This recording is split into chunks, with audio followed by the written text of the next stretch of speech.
responsibility, including this government, to uphold human rights. Far from becoming the major global player Brexiteers imagined, the UK appears more and more irrelevant on the world stage.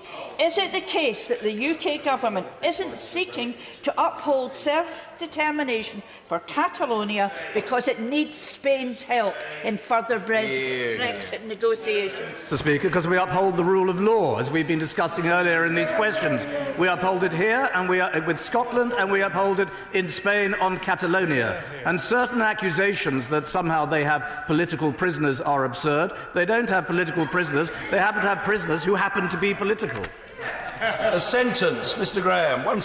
In terms of promoting human rights, the tolerance of people of different faiths and sexuality is incredibly important, and does my right honourable friend therefore share the disappointment of many that tomorrow the Kingdom of Brunei, a key Commonwealth partner and long-term ally of the UK, is introducing the death penalty? No, sit down. The question is about Catalonia.